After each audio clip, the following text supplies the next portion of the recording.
Men ruxsatimsiz, eshitib turing. 844-sonli qonun bor. Avtomobilni sotish bo'yicha ochib o'qib ko'rasiz, qonunda belgilab qo'yilgan. Xo'sh. Yozib oldingizmi? Yozib oldim. Nechigacha? 22:00 gacha. 22:00 gacha.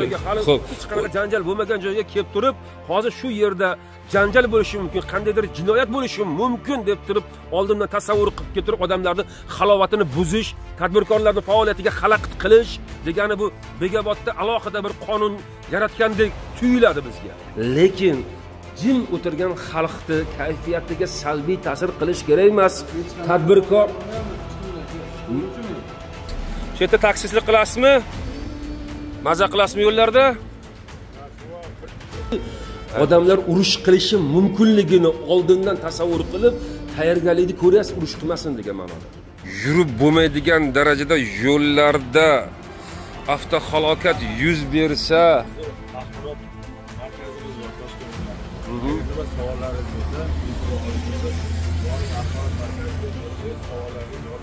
xafa bo'lmang-ku, mana shunaqa qilib javob beradigan xodimlar gapirga shunaqa javob berganda meni qanaqadir kulgim keladi. Nimaga deb?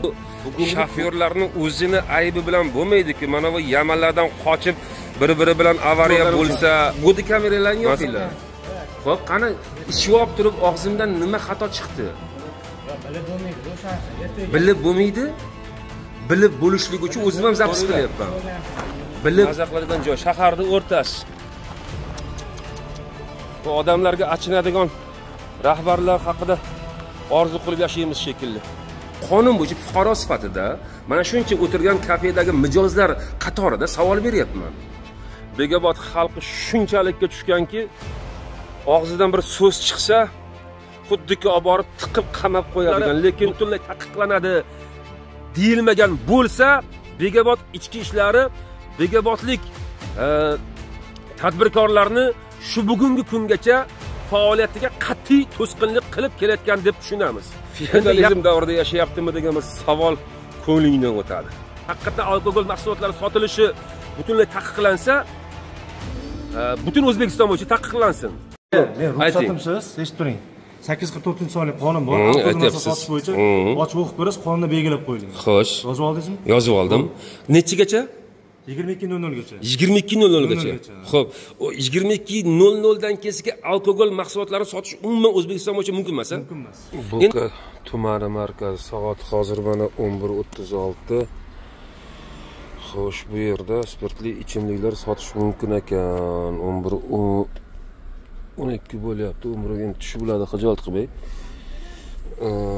Shuni hozir Bekobodda mumkin emas, Bo'kada mumkin, Xullasqon, Toshkentda mumkin, Bekobodda mumkin emas. Endi men sizga hozir bor 22:00 dan o'tira ishlaydigan alkogol sotadigan magazinlarga olib borsam, 4 soatlik vaqti bormikan, yo'qmikan so'rang bulardan. Bu yigit Bekobod shahar ichki ishlar boshlig'ini o'rinbosari ekan, qaysi bir yo'nalishda, ismi Jahongir. Bu masalada kecha bir tergovchi Bahodir akaga ham, qolaversa uchastkovoylar boshlig'iga ham savol tariqasida Telegramdan video qilib jo'natdim shu savolimga javob olish uchun. 844-qonunchilikning 844-sonida xullas kalom alkogol mahsulotlari 22:00 dan yog'iga sotilmaydi degan, o'qib oling deganida. Shuni o'qib chiqib qidirib topolmayapman-da. O'sha asosida bular qonunni vaj qilgan edi. To'g'ri gapirdimi, yo'qmi, o'sha Jahongirni xohlasangiz agar nomerini bering yoki bo'lmasa men videochasini tashab beraman. Hozir ijtimoiy tarmoqqa qo'yish arafasidaman.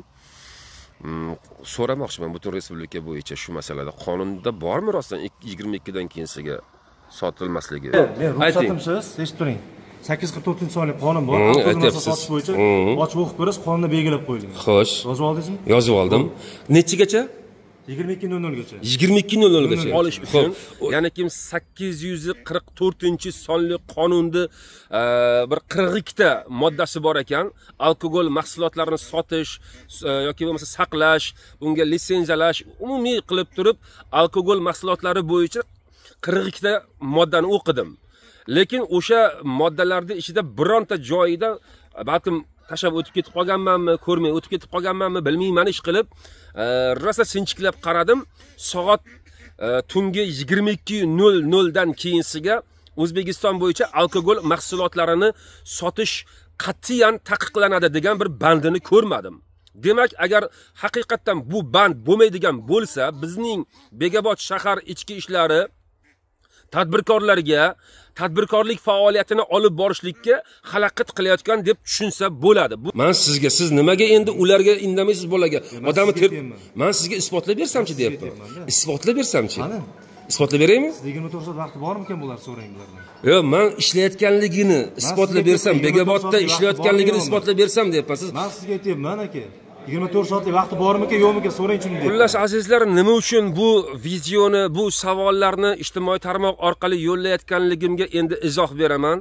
Men o'sha kuni o'zimizni shahrimizni hokimi, ya'ni kim Nasrullo Babayev Bekobod shahrini hokimining iltimosiga binoan xalqaro bolalarni himoya qilish kunida shu bayramni, qolaversa yangi ochilgan parkni syomka qilib bir pozitiv video qilgani chiqdim. Endi dangalini aytaman, Xudodan yashirmaganimda bandasidan yashirmayman. Xatolardan xoli inson emasmiz hech kim. Demoqchimanki, shu yerda bir eski qadrdon san'atkor do'stlarimizni ko'rib qoldik. Yillar mobaynida bular bilan, masalan, do'stlar bilan biz eldi xizmatini qilib yurganmiz. Men ham masalan oldin aytganimdek davra olib borganman. Xullas, shulardan akamiz Faxriddin akani olib, yuring aka bir o'tiramiz maza qilib deb pivichkani bordik. Miyaga bir ozgina dam bergimiz keldi. Oltin vodiy degan kafega keldik. O'sha yerda endi bir borgan bo'lsak, 10larda bordik-da bayram tugatib, yoki 9:30-10larga bordim-da endi. Qisqasi bilasiz, hozir yozlik kuni, kun uzun, tun qisqa va biz o'sha yerda o'tirib pivo ichdik. Hali pivamiz tugagani yo'q, soat 11 bo'ldi. Sotib olgan mahsulotimizni ichib tugatganimiz yo'q, 11 bo'ldi. Shu ichki ishlar xodimlari keldi, keyin bir 2 minut 3 minutdan keyin svet o'chdi. Men qonun doirasida bildim endi, o'zimizda Bekobodda shunaqa ichki qaror bor, soat 11 dan keyinsiga kafe barlarda umumiy yopish kerakligi haqida qaror chiqqan. Bu qonun emas. Xullas, ularga ichki ishlarga indamadim-da, avvalasi kafening egasini chaqirib, "Nega o'chirding?" deganimda, "Aka, endi bilasiz-ku, mana ichki ishlar xodimlari keldi, PPS keldi" dedi. Endi sen tadbirkorsan, masalan shuncha holi mana yuzlab holi mijozlaring o'tiribdi, savdo qilishing kerak. Sen soliq to'laysan, aka meni qo'limdan ishlasa kelmaydi. Ha, xullas kalom, bildim, uchastkovoylarning oldiga bordim, yigitlar nega svetni o'chirdilar? Biz o'chirganimiz yo'q. Shu hozir men sizlar kelgan svet o'chdik. Endi Bekobodda bilaman-ku, soat 11 dan keyinsiga hamma yoptirishlaringni bilaman-ku. Endi ichki qaror. Bu ichki qaror, lekin qonun degan narsa bor-ku, qonunchilikda soat 11 dan keyinsiga kafe barlarni butunlay yopib tashlash kerak, faoliyatini to'xtatish kerak degan bandini ko'rsatinglar degan talabni qo'ydim. Maylimi? Sizlarga masalan PPS xodimlarimizlar O'zbekiston Respublikasi Konstitutsiyasi bo'yicha gapiringlar. Biz aka pivovarni yoptiryapmiz, 20:00 yopish kerak bo'ldi. Chunki aytib ketyapmiz aka. Chunki aytib ketganingiz yopish kerakmi? Aytamiz, haqqimiz bor. Yo, chunki aytib ketganingiz uchun yopish kerakmi? Men ichib olganmanmi? Ha, men ichganman. Bu yerda hamma ichib olgansiz. Hozir gaplashaman, ichib olganim uchun. Bodi kameralarni yoqinglar. Xo'p, qani ichib olib turib og'zimdan nima xato chiqdi? Yo'q, bilib bo'lmaydi, o'shanisi. Ertaga bilib bo'lmaydi? Bilib bo'lishlik uchun o'zim ham zapis qilyapman. Bilib bo'lishlik uchun o'zim ham zapis qilyapman. Hozir nima muammo bu yerda, nima yoqmayapti? Nima muammo? Men klientman. Men bu yoqqa dam olgani keldim. Bular masalan tadbirkor, soliq to'lovchi, kafe ishlatyapti. Men kelyapman, o'tirib yeb ichgani keldim, dam olgani keldim. Sizlar kelyapsiz, svetni o'chiryapti. Ish faoliyatini to'xtatish. Menga shunday degan, so'rang, mana egasidan ish faoliyati nechigacha deb bir og'iz so'rangchi. Ne tadbirkor qonunchilikda tadbirkor soliq to'lovchi bo'ladi. Siz soliq to'lovchilar hisobiga oylik olasiz. Soliq to'lovchilar hisobiga. Biz xalq soliq to'lovchilarning hisobiga oylik olib, keyin soliq to'laysiz o'zingizning yo'nalishingiz bo'yicha. Adashmayapsizmi? Adashganim yo'q. Yozib qo'yib shunaqa. Soliq to'layman deyapsizmi? To'laydiganlarni orqasidan ichki ishlar oylik olar ekan deb siz. Hamma davlat xodimlari butun dunyo bo'yicha soliq to'lovchilar hisobiga oylik shakllanadi. O'zidan o'zi kelib qolyaptimi? Hammani o'zining yo'nalishi bor-da, aka. Hozir yo'nalishingizda masalan bu tadbirkor. Siz tadbirkorlar nechigacha ishlaysiz? Nechigacha ishlaysan degan savolni berib bo'ldim. Bu pivo quyib sotish mumkin emas o'sha soat 9:10 dan keyin. Qachongacha mumkin? 11 dan 30 soat. Mayli, qabul qildim savolingizni, to'g'ri tushundim. shu 11 dan keyin piva qo'yib sotish mumkin emas degan joyini menga qonunchilik bo'yicha keltirib bering. O'zbekiston Respublikasini konstitutsiyasi bo'yicha kafe, barlarda 11 dan keyingi piva qo'yib sotish mumkin emas degan joyini keltirib bering. Sizga keltirib. Ha, o'sha bandni oling-da, mana deb ko'rsating. Yana aytyapman. Men ichib olgan bo'lsam, sizni bodi kamerangiz, meni qo'lim telefon turibdi. Siz bilan ertaga gaplashamiz. Siz bilan ertaga gaplashishga meni vaqtim yo'qdir. Men joyida, temirda, qizig'ida bosyapman. Qonun bo'yicha fuqaro sifatida mana shuncha o'tirgan kafedagi mijozlar qatorida savol beryapman. Sizga qonunchilik bo'yicha soat 11 dan keyinsiga piva sotish mumkin emas degan joyini ko'rsatib bering deyapman. Bu inson tadbirkor, ishlasin. Xohlagancha davlatga bu inson yopaman deyapti. Siz xalaqit beryapsiz shekilli. Men xalaqit beryapman. Men mijozman. Men bo'ldi, uni ham tushundim. Bo'ldi, bu so'zni ham tushundim. Men kirib kelganimda bu meni kafeyim, shaxsiy kafeyim. Men xohlagan paytda o'chiraman, xohlagan paytda yoqaman deb turib eshik og'ziga yozib qo'ymagan ekan. Ularda o'zining ichki tartibi bor. O'sha ichki tartibni men klient sifatida, mijoz sifatida, xo'randa sifatida kirib kelayotgan paytimda eshik og'zida blanka turish kerak bo'ladi, yozuv turish kerak bo'ladi. Men qarayman, ha demak 11 dan keyinsiga bunikida dalsha o'tirish mumkin emas. Ko'rsatmaganmisizlar? Ko'rsatmaganmisiz? 11-12 Yo'q, ko'rsatmaganligi uchun bemalol o'tirmoqchi edim-da men. Spirtli ichimlik bo'ladi-ku, odamlar har xil bo'ladi. Mana hozir ko'rib turibsiz, ovqatlanib o'tirayotgan joyda ayollar bor, so'kinyapti. Eshitgan bo'lsangiz aka, sekinroq. Biz jamoat tartibini saqlash uchun kirib kelyapmiz. Shu maqsadda bunga biz e'tiroz bildirmayapmiz tadbirkorlar. O'zi tadbirkorligingizni davom ettiringda, spirtli ichimlik sotilganligi uchun misol uchun nimasi bo'ladi endi? Odamlarni kamaytirish kerak, sal bo'lmasa ham tushuntirish kerak. Sigaret chekib turibdi ayollar oldida.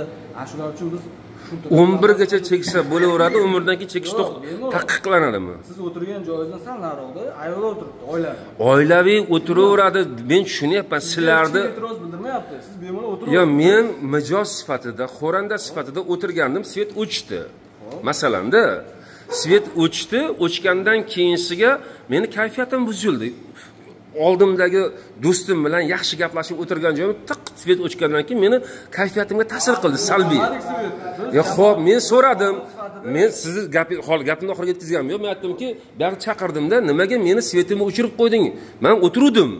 Shu paytgacha o'tirgan joyimdan keyin svetni nimaga o'chirding degan savolni berdim. Men mijozman, chunki men pulimni to'layapman. Hali mahsulotimni sotib olgan narsamni yeb tugatganim yo'q, ichib tugatganim yo'q yoki bo'lmasa kirib kelayotgan bo'lsam eshikda oldiga bir doskaga yozib qo'ymaganki, hurmatli mijoz, soat 11 dan keyinsiga sotib olgan mahsulotingni, ya'ni kim u kafedan sotib olgan narsangni yeb ulgurasanmi, ichib ulgurasanmi, bizga farqi yo'q, yopamiz deyilgan bir doskada yozuvni ko'rganim yo'q. Undan tashqari birorta ofisant kelib turib 11 gacha ishlaymiz, undan keyin ishlamaymiz degan gapni gapirgani yo'q.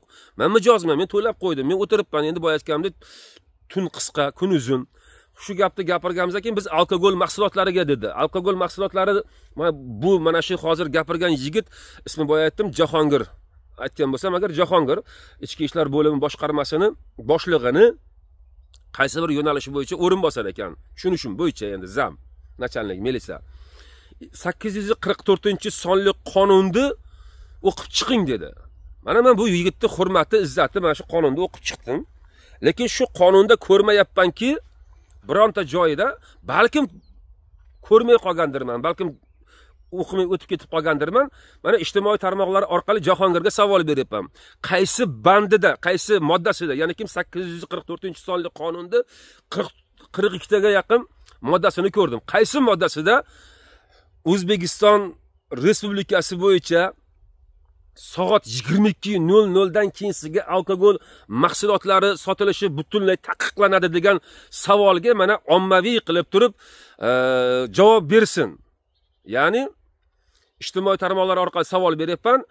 O'zini vazifasini yaxshi bilgan, qonunchilikni yaxshi bilgan, qonunni himoya qilgan inson sifatida, shu ichki ishlarda ishlab xalqning ustida nazorat qilib yurgan shaxs sifatida, xodim sifatida savolga javob bersin. Agar bu savolga qonunchilik bo'yicha javob bermaydigan bo'lsa, shunday gap kelib chiqadiki, ya'ni ki ma'no kelib chiqadiki, bular o'zlarini ichki qarorini deb bugungi kunda prezident tadbirkorlarga keng yo'l bergan joyida tadbirkorlarning faoliyatiga qarshilik qilayotgandek tuyuladi. Men o'zimni mast holatda, ya'ni ki pivichkanimni oqlamayman. Men ham odamman, dam oldim. Qisqasi mana shu masalada 844-qonunning qaysi bir moddasida haqiqatdan 22:00 dan keyingi alkogol mahsulotlari butunlay taqiqlanadi deyilmagan bo'lsa, Bekobod ichki ishlari Bekobodlik tadbirkorlarni shu bugungi kungacha faoliyatiga qat'iy to'sqinlik qilib kelayotgan deb tushunamiz.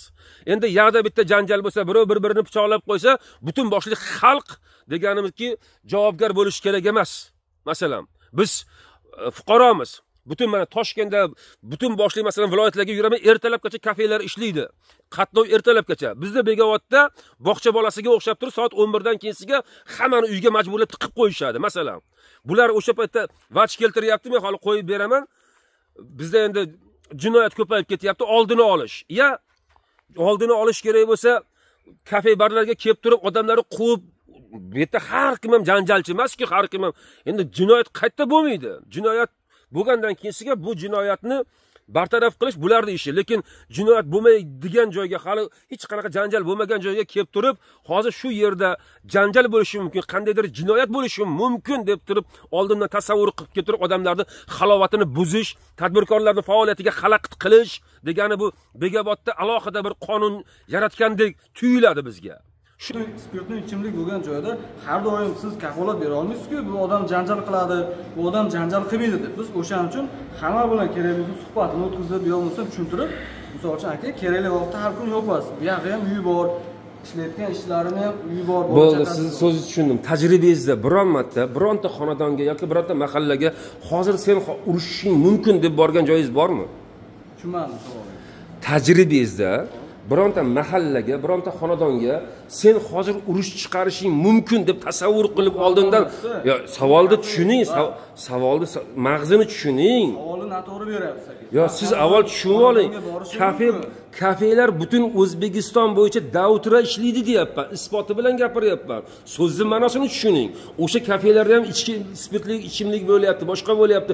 Xo'p, namoz o'qisa qo'ymayapti-ku. Biz bu tadbirkorga siz ishlamay nima yapasiz? Biz suhbat o'tkazish uchun, jamoat tartibini saqlash uchun kirib kelyapmiz. Jonim ukam, siz tilingiz bilan dilingiz boshqa ekanligini bilasiz. Aytaymi sababini? Siz bu Bekobodning xarakteridan kelib chiqqan holatda deyapsizki, odamlar urush qilishi mumkinligini oldindan tasavvur qilib, tayyorgarlikni ko'ryapsiz, urush qilmasin degan ma'noda. Bu qaror, bu ichki qaror. Bekobod tuman Bekobod shahar ichki ishlar boshqarmasining boshlig'ini bir-biriga singdirgan, almashadi tez-tez. Singdirgan xarakteristikasi bu. Shu masalada yuqorida turguvchilar bu narsaga e'tibor berishini xohlayman. Agar Jahongir aytganda 22:00 dan keyinsiga haqiqatan alkogol mahsulotlari sotilishi butunlay taqiqlansa, butun O'zbekiston bo'yicha taqiqlansin. Agar unday bo'lmayotgan bo'lsa, u bu yerda yana bitta gapi bor, 22:00 gacha. Xo'p, o 22:00 dan keyingi alkogol mahsulotlari sotish umuman O'zbekiston bo'yicha mumkin emas. Mumkin emas. Endi men sizga hozir bor 22:00 dan o'tira ishlaydigan alkogol sotadigan magazinlarga olib borsam, 4 soatlik vaqti bormikan, yo'qmikan so'rang bulardan. Vaqt sotib olgan degan ma'noda gap chiqyapti. Endi qonun bo'lsa-yu, kimlargadir soat 10 dan keyinsiga do'konini yopish majburiyati yuklangan bo'lsa-yu, ular undan yog'iga sotishga vaqt sotib olmagan bo'lsa, demak kimdir sotib olsa, ertalabgacha ishlatishi mumkin ekan. Bizda bor bu narsa. Ertalabgacha ishlaydigan kafelar, o'sha nimalar bor, ya'ni alkogol mahsuloti sotadigan magazinlar bor. Demak, bizdagi qonun unda qonunga o'xshamay qoladi unda. Masalan, o'ylab ko'ring, men 22:00 dan keyinsiga do'konimda yopishim kerak, lekin ozgina davlatga pulni to'lasam, ertalabgacha sotishim mumkin degan huquqni davlat berar ekan. Bu qonunmi bu? Bu rezinka-ku bu unda. Shuni tushunish mumkin-ku. Shu masalada yuqorida turguvchilar o'ylab ko'rsin, Bekobodda o'zi hozirgi salohiyatini ko'ryapmiz. Masalan, metal zavodda 12 mingga yaqin odam ishlar edi. Hozir umuman odam 4 mingga yaqin odam qoldi deyishyapti. U ham bo'lsa hammasini bo'yinda krediti bor. O'lganini kunidan bolalari, qizlari, o'g'illari o'qiydi, uyi kredit, to'lovlar qilishga o'lganini kunidan ishlayapti. Zavod qonuni ishdi. Mana shu zavodga kelib bugungi kunda boshliq bo'lib o'tirgan Dilshod Ahmedov kelganidan keyinsiga butun boshli zavodni barakasi ushdi. Lekin xalq jim, xalq o'lganini kunidan amal taqalliq qilib kunini ko'ryapti. Qanchadan qancha yigitlar xotin bola chaqasini tashlab Rossiyaga qulchilikka ketyapti. O'zimizda shunday bir ishlab chiqarish eng katta bo'lgan shaharlardan biri edi Bekobod. Masalan, sement zavod polnistda o'tirdi. Bunga yuqoridagilar umuman e'tibor bergan yo'q. U Bekobodni xalqi qo'y bir qanaqadir qaqa haydasa ketadigan xalq emas-ku. Shunchaki bularga bunchalik jabr, bizni xalqimizga bunchalik jabr kerak emas. Prezident mana shu masalada oldingi safar ham murojaat qilgan edim. Metal zavodda ahvolini ko'ring, bo'lib sotib yordi o'zi. Bizni butun metallurglar shahri edi bu Bekobod. Mana hozir bozorlarga kiring, oyliklar yo'qligidan hech qanaqa savdolar o'lik, odamlar amallab kun taqab kun o'tkazyapti-da endi. Bu narsaga e'tibor berish kerak. Qanaqadir eplolmaydigan odamni zavodga direktor qilib olib qo'ydilaringda, butun boshli xalqda masalan rizqi havoga uchdi, barakasi uchdi. Endi bu yog'iga kamiga tadbirkorlar tirikchilik qilamasa, o'ndan keyin mumkin emas, 11 dan keyin mumkin emas deb turib, o'zlaricha qaror chiqarib olsa, nima qilish kerak? Bu xalq qayerga borsin? Kunduz kuni masalan soat 11 dan kelsa ko'chaga chiqib turib nafas olmaydi masalan. Undan buyog'i demoqchiman, bu xalq ham Kakpolojda O'zbekistonda boshqa fuqarolar sifatida shu hamma svetga, gazga limit bilan pul to'laydi. Pul to'lay olmayotganligidan bechoralar domda dimiqib, deylik, konditsioner yoqmayapti, kechqurun ko'chaga chiqib o'tiribdi. Majbur bo'lyapti. Bir 3-4 odam kafega boray desa, boya aytgandek 11 dan keyin yop desa, bu nima degan gap? Bunday olib qarasa-da endi. Endi bu yog'iga mana o'sha 11-daha, 12-daha o'rtasida yo'llar ko'rsatamiz. 11-daha, 12-dahani yo'li. Endi bu yo'lni tomosha qilsangiz, bir necha yillardan beri bu yerda minglab mashin qatnaydi-da.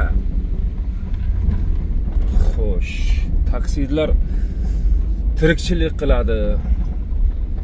Lekin bu yo'lni bir ta'mirlab qo'yaylik, yamab qo'yaylik degan birorta bir tashkilot yo'qmi? Bu avto yo'l deganlari qayerga qaraydi degan savol tug'iladi. Bechoram bu yerda taksi, bizga ora-chorada o'tamiz. Men bu yerda taksistlik qilayotgan odamlar, haydovchilar ezilib ketadi, xadovoylari to'kilib, baloni yeyilib. Men o'sha kuni haqiqatan alkogol mahsulotini iste'mol qilib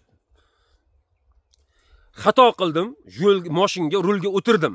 Masalan, meni poylab turishdi, oldi. Men huquqbuzar sifatida hozir mana pravam ketdi 3 yilga. Roziman. Lekin men fuqaro sifatida qilgan xatoyim uchun uzr so'radim. Davlatda oldida uzr so'radim. Davlat uzrimni qabul qilmadi. Endi men bu yo'llar ko'rsataman, masalan, shunaqa yo'llarimiz, abgor yo'llarimiz borki, mana aynan shaharda ichi 11-daha, 12-daha. Undan oldin mana 3-4 kun bo'pti, Ro'sha degan joyimiz bor, o'sha yerda suvni kovlashgan edi. Keyinsiga shu 3 oy 4 oydan beri o'sha yo'l dabdalasi chiqib, remont qilinmasdan, ya'ni kim ta'mirlanmasdan dabdala holatda yotuvdi. Kimdir ijtimoiy tarmoqqa chiqargan ekan, Respublika suv oqava markazi uzr so'rabdi xalqdan. Endi qarang, xalqdan uzr so'radi, bo'ldi, lekin ungacha 3 oyning ichida u yo'lda nechtasini baloni ketgandir, nechtasini xadovoyi, nechtasini shofyorlarni deylikki mashinasiga shikast yetgandir. Uzr so'radi, xalq hech kim bo'ldi, yo'llar ta'mirlaymiz, ta'minladi, mayli, ta'mirladi. Lekin uzr so'rash bilan qutulyapti. Lekin biz xato qilsak, uzr so'rasa qabul qilinmaydi. Fuqaro uzr so'rasa qabul qilinmasa davlat tomonidan. Qani davlatni fuqarolarga nisbatan g'amxo'rligi. Masalan, o'sha 11-12 dahani yo'llarida masalan yurib bo'lmaydi. Lubboy rahbar kelsin, mana marhamat, bo'lmasa men syomkasini ko'rsataman hozir. Ani endi u yo'llardan kelayotgan shofyorlar masalan bir yamadan qochaman deb protiv движение chiqib ketib qolishi mumkin. Yoki birorta odam turtib yuborishi mumkin. Bu u shofyorni o'zining aybi bilan bo'lmayapti-ku. Davlat bu narsani qilib berish kerak-ku. Davlatga biz yo'l soliq to'layapmiz-ku. Sug'urtaga to'layapmiz-ku. Lekin sug'urtani ham pulini ola olmaymiz. Qanchadan qancha bu yo'llarda taksistlik qilayotgan yurtdoshlarimiz bor. Bularni g'amini hech kim ko'rmayapti-ku. Mana davlatning xatosi. Davlatga biz uzr so'rasak, ular uzr so'rab qo'ya qolsa, lekin ularga davlat bizga shu paytgacha moralni yetkazgan usherb uchun hech qanaqangi bermayapti-ku, moddiy ma'naviy zararlarimizni qoplab bermayapti-ku. Biz xato qildik, kechirim so'rasak qabul qilinmaydi, lekin jarima rishon. Bu nima degan gap? Bizda erkin fuqaromiz, demokratik davlatda yashayapmizmi? Bizda ham haq huquqimiz bormi talab qilishga? Endi bu darajada o'zbek xalqini bu darajada endi xor qilib yuborish kerak degani emas endi. O'zi limit degan narsa, boya aytganimdek, xalq tomashtiga keldi. 5200 so'm bo'lib ketdi oddiy metan gaz. Xalq nima qilsin? Oddiy misol, metan gaz bizda 5200 so'm, 5000 92 benzin Qozog'istonda benzinning narxi bilan teng bo'lib turibdi. Masalan, oddiy misol. Narx-navolar qimmatligini ko'ryapsizlar, go'sht oshib ketyapti.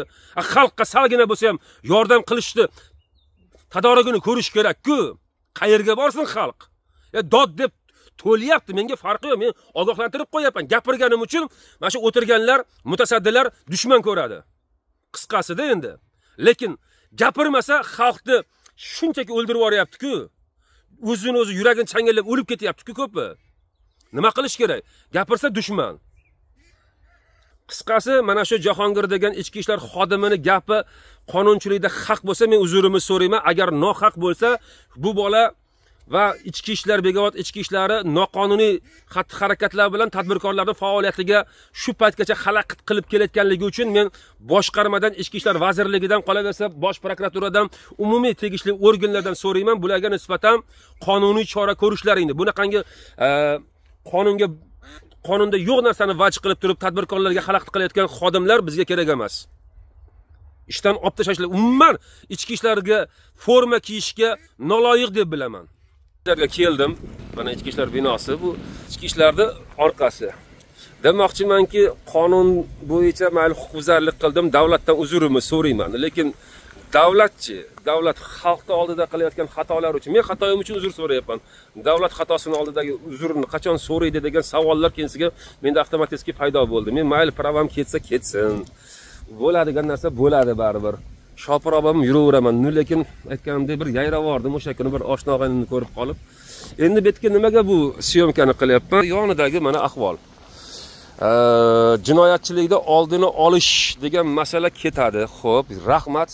Tinchlik uchun harakat qilayotganligingiz uchun, lekin tadbirkorlarda aytayapman, ular soliq to'lovchilar deylik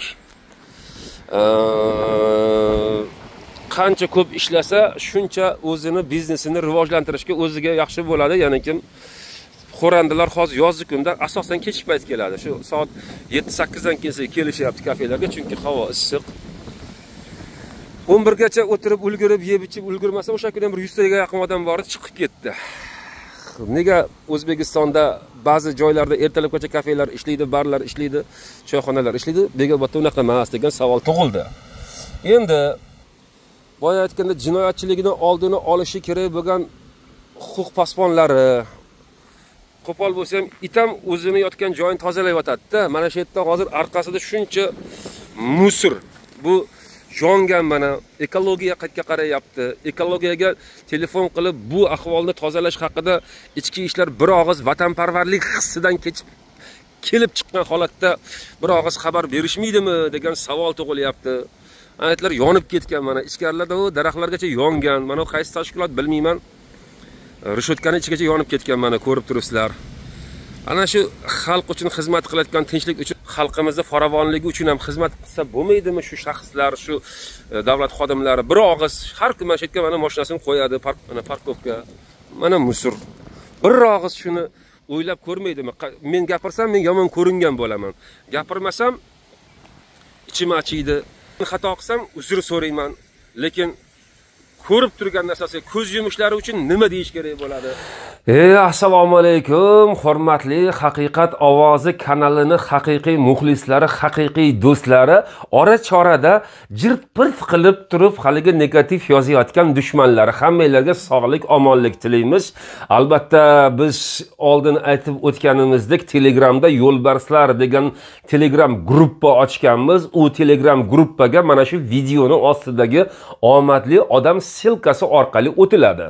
Endi biz u o'yin boshlaganmiz. O'yin boshlaganimiz sababini ham tushungan, qalbi toza, aqli farosati joyida insonlarga chiroyli qilib tushuntirib qo'ydik. Ya'ni mana shu odamlari tashvishi, g'ami, yuguri bilan ularni himoyasida bo'lib bugungi kunda tergov, sud, ichki ishlarga arizavozlik, xullas kalom bosh og'riqlardan Shuhratshon haddan tashqari charchab, sal bo'lsa ham chalg'ib odamlarni qayg'usiga emas shodligiga sherik bo'lish maqsadida o'sha omadli o'yinimizni boshlaganmiz. O'yinimizda bitta Tracker, ikkita Cobalt, 3 ta Damas, ya'ni umumiy 6 ta mashina qo'yilganini e'lon qildik. Bugungi kunda yo'lbarslar jamoasi 5000 ga yaqinlashib qoldi. Biletlarning soni ham juda kam qoldi. Ozgina fursatni ichida, xudo xolasa, gruba bir 3-4 kunda ichida biz o'yinni boshlab yuborishimiz mumkin. O'zbekistondan shu o'yinga qatnashmoqchi bo'lganlar va xohishi borlarning iltimoslariga binoan o'zbek plastik kartasini qo'ydik. O'zbek plastik kartasiga 150 ming so'm pul o'tkazasiz va siz o'sha chekini quyida turgan raqamga jo'natasiz. Mana O'zbekistondan ham raqam bor. Bunda ham telefonda gaplashishingiz mumkin, ma'lumot olishingiz mumkin va Telegramga shu chekni yuborsangiz sizga bilet raqam beriladi. Undan tashqari Sberbank kartasi turibdi. Musofirda yurgan do'stlarimiz uchun Sberbankka 1000 rubl o'tkazish evaziga o'zingizga bilet raqam olasiz va sizga Sberbankka ulangan o'sha karta raqamiga ulangan telefon raqamlarini ham qoldiryapmiz. WhatsApp raqamlarini ham qoldiryapmiz. WhatsApp raqamga siz chekini yuborsangiz sizga o'sha yordamchilarimiz raqamingizni, bilet raqamingizni beradi.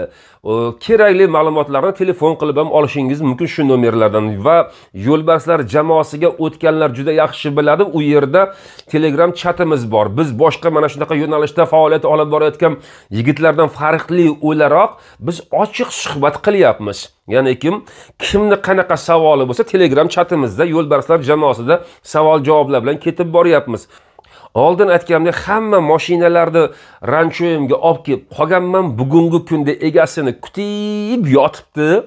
Ozgina muddat qoldi, o'yinni boshlab yuboramiz va mana shu yutuqlarni egasiga o'zim oformlayat qilib beraman, ya'ni notariusdan o'tkazib beraman. Xudo xolsa u videolarni ham, yutuq egalarining videolarini ham hukmingizga havola qilamiz.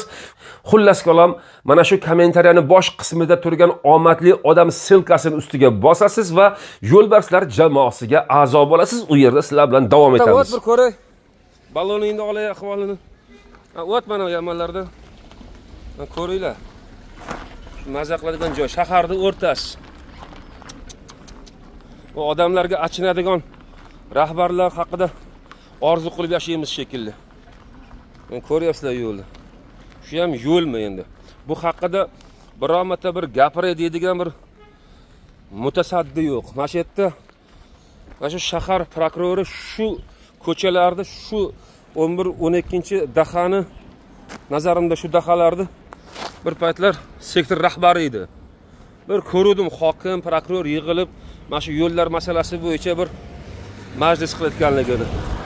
Quruq majlisvozlik hamma joy. Bu sho'rlik shofirlarni to'xtatib dardingni ayt desa, bularda ko'nikma hosil bo'lganki, Begobod xalqi shunchalikka tushganki, og'zidan bir so'z chiqsa, xuddiki olib borib tiqib qamab qo'yadigan. Lekin mana shu ro'zg'orim deb, bola chaqam deb mana shu yerda qatnaydi, qimirlaydi. Mashinasini kreditga olgan bo'ladi. Ishqilib, mana ahvol. Haqida gapirishga kelganda til aylanmay qoladi. Lekin o'lganini kunidan mana shu yo'llarda yurib bola chaqa boqadi bular. Endi buni gapirsang, sen xalq dushmanisan. Gapirmasang, ahvol bu. Hamma nol.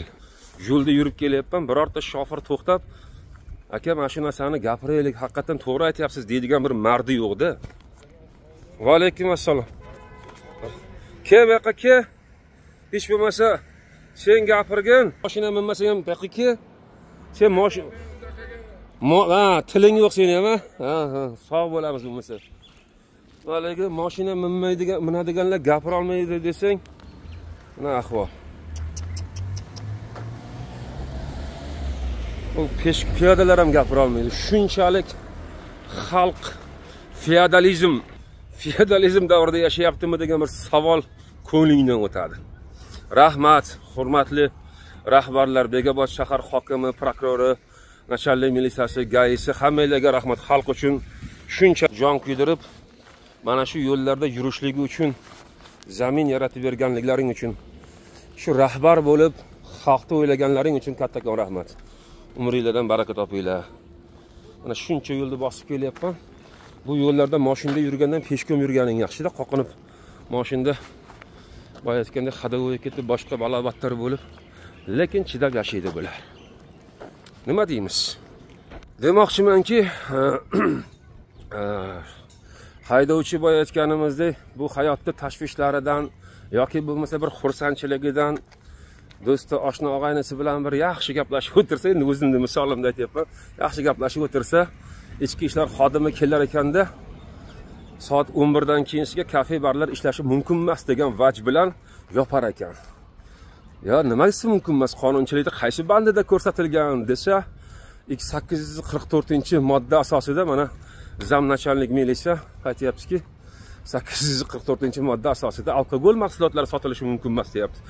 844-sonli qonunda o'qib chiqdim, bir 42 ta bandi bor ekan. Endi moddasi bor ekan. Shu moddasida birontasida soat 22:00 dan keyinsiga o'sha alkogol mahsulotlari sotilishi mumkin emas degan bir joyda ko'rmadim-da. Taqiqlanadi degan joyda ko'rmadim. Endi hozir shuni so'ragani ketyapman. Bir boraylikchi xullas. Yo'l nosoz desang, yo'lni chetlaridagi mana axlatlar bir tozalash doimiy ravishda mana shu kanalda bo'ylari bitta Abdurahim bobomiz bor, oldin videolarni chiqarganman, shu kanalda bo'yini juda obod qilgan, lekin bu atroflar paslarini endi bitta cholda o'zi qilmaydi. Mana ekologiya deymiz, boshqa deymiz. Qayerga qaraydi? Hokimlik qayerga qaraydi? Ahvolni ko'rsang, odamni ichi achishadi-da, xullas kalom. Shu darajada avgor. Hozir mana yo'llarni ko'rsatyapmiz. Shopirlarda endi hammasi mum tushlagan, bechoralar dardini aytsa, birov olib ketib qoladi deb qo'rqadi. Lekin mana ahvolni ko'rsang, qayerdan yuradi hozir mashinlardan mana u yamadan qochaman deb bunisiga, bu yamadan qochaman unisiga turtinadi. Bechoralar sog' joy yo'q. Mana shu bundan buyoq vobshe dahshat. Shu yerda taksistlik qilasizmi? Maza qilasizmi yo'llarda? Shuni gapirayotgan bir mardlaring bormi? Kurashasizlarmi yo yuraverasizlarmi mana shunaqa yamanlarda bir-birlaring bilan to'qnashib, boshqa qilib? Majbur bo'lyapman-da, mana endi majburman shu yozib savol berishga.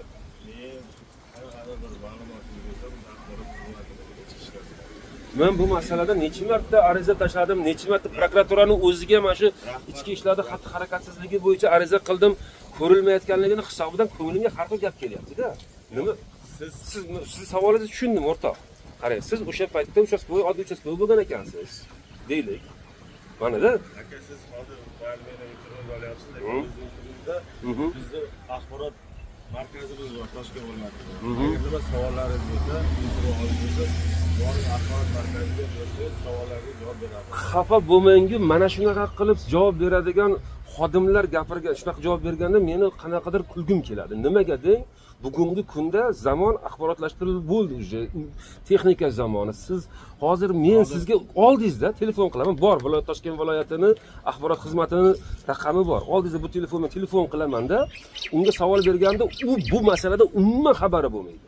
Tushunyapsizmi? Umuman xabari bo'lmaydi. Sizlar xodimsizlar. Tushgan arizalar bo'yicha shug'ullanishlaring kerak. Men qachonga kamerani yoqib turib savol bersam, axborotga murojaat qilaysiz. Ungacha o'zlaringga murojaat qilyapman. Kelyapman, ketyapman. Meni arizalarim qani deyapman. Qayerga uchdi? Nimaga taqdiri hal bo'lmadi deyapman. Men u payti xo'p boshlanmagan. Yo'q, xo'p, endi представить qiling. U payti yo to'xtang, savolga javob oling o'zi men. Men kechadan beri kelib ketyapman. Aka, ham masjidga borishimiz kerak. Biz xo'p, masjidni qo'riqlaylar, lekin biz xalq masalan murojaatlarimiz bo'yicha kim shug'ullanadi? Kimga aytay, siz o'zingiz uchastkovoylar boshlig'i bo'lsangiz? O'zingizga ham tashlab beryapman. Tergovchiga kecha men prokurorning o'ziga ham aytdim shu narsalar bo'yicha. Prokuraturaga ariza ham kiritdim. Qani meni arizalarim? Nimaga bunaqa menga kelganda bunaqa minus ishlayapti degan.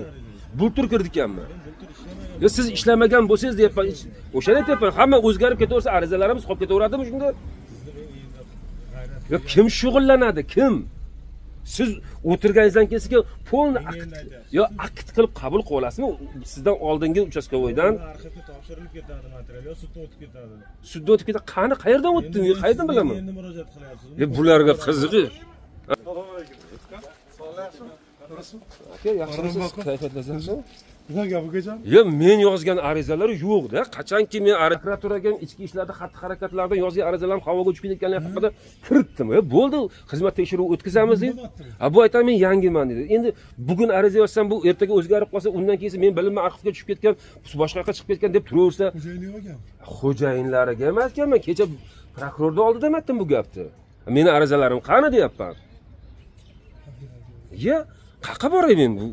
Men xuddiki menga nima qilayotganligi, men mana ijtimoiy tarmoq faoli bo'lganligim uchun men yozgan arizalar ko'rinmasligi kerak degan ichki qaror borga o'xshaydi-da. Hayolimga shunday keladi. Boshqa qanday tushunaydi tundan ortiq? Kelaman yozgan bironta arizam ko'rilgan yo'q. Butun respublika bo'yicha. Bu ichki ishlar vazirligigacha borib yozdim. Axborot xizmatiga chiqing dedi. Axborot xizmatiga chiqqanim bilan hozir u nima qayta bilmaydi u axborot xizmati bu mana shu ichki ishlarda bo'layotgan yangiliklarni yoritib boradi o'zining saytida. Bu masala bo'yicha gapirsang yo'q, javob berishmasa. Qayerga borasan keyinsiga?